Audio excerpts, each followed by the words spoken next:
자, 제목부터 보면 AI에 의해 생성된 예술의 작가는 누구인가?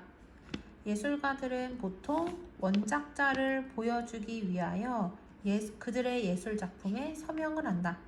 하지만 AI 예술은 어떤가? 누가 실제로 그 작품을 만드나? AI냐 아니면 AI를 사용하는 인간인가? 그 다음 이 문장에서 동사가 is고요. is의 앞인 요만큼이 주어야. related to A 하면 A와 관련된 이렇게 해석을 해서 원작자와 관련된 주된 관심사는 AI에 의해 생성된 예술의 저작권이다. 됐죠? 그러니까 원작자와 관련된 관심사는 바로 뭐냐면 AI에 의해 만들어진 예술의 저작권을 누가 가지고 있는가야. 점점 더 많은 회사들, 개발자들, 그리고 예술가들은 그 다음에 괄호가 하나, 둘, 세 개니까 여기 먼저 해석을 해야 되겠지. 그들이 개발했거나 또는 사용했었던 AI 프로그램에 의해 만들어진 예술 작품의 법적인 보호를 요청한다. 됐지? 그러니까 회사들과 개발자들과 그리고 예술가들은 자기들이 만들었거나 또는 자기들이 사용을 했었던 AI 프로그램에 의해 만들어진 예술 작품에 대해서 법적인 보호를 해달라고 요청을 한대요. 그 다음 since로 시작하는 내용이 여기까지고 이렇게 묶었고요. 여기서 since는 뭐뭐 때문에라고 해석이 돼. 그래서 현재의 저작권법은 기계가 아니라 인간에게 적용되어지기 때문에 저작자는 사람이어야만 한다. 어떤 사람이어야 하냐? 관계대명사절 내부를 보시면 arrange가 마련하다 또는 준비하다 또는 조처하다 라는 뜻을 가지고 있거든요.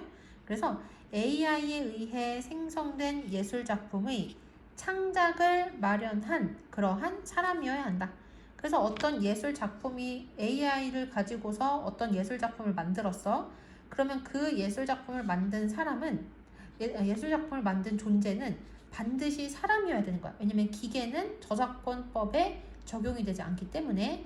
근데 어떤 사람이냐면 이 AI에 의해 만들어진 예술작품을 창작하는 데 준비를 해준 그러한 사람이어야 된대. 근데 누군지 그 창작을 준비한 사람이 누구인지는 항상 분명하진 않은 거야. 자, 볼게요. 하지만 하고 얘가 가주어, 이게 진주어거든. 하지만 이 업무를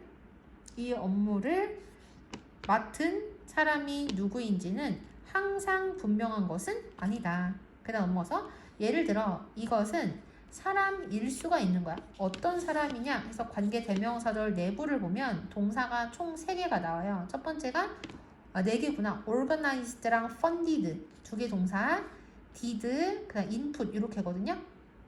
근데 organize가 무엇을 준비하다, fund 어디에 돈을 지원하다, 자금을 지원하다. 이 둘은 목적어가 더 프로젝트로 똑같기 때문에 끝에다 한번만 쓴 거야.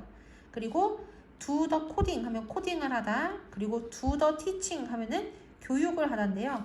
여기서 did가 반복이 되기 때문에 여기에 있는 did가 생략이 되는 거야. 자, 해석을 해볼게요.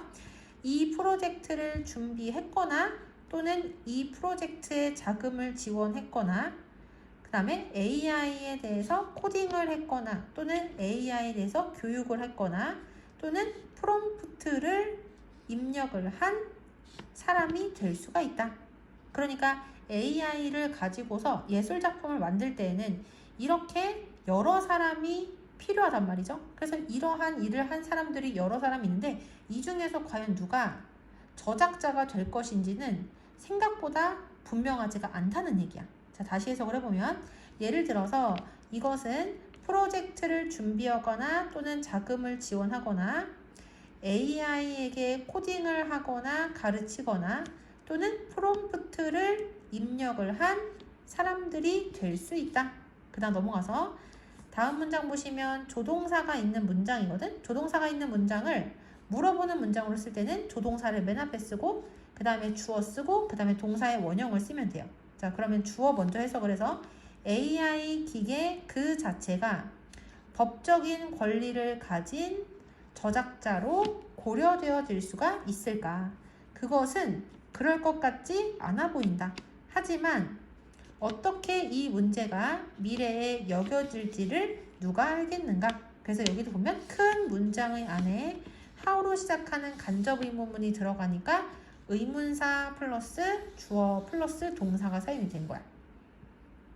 여기서 보면 프롬프트를 입력하다라는 표현이 나오는데 프롬프트가 뭐냐면 인공지능에다가 원하는 답변이나 결과를 얻기 위해서 명령어를 입력을 해야 되거든. 그때 입력을 하는 명령어나 질문을 우리가 프롬프트라고 한대요.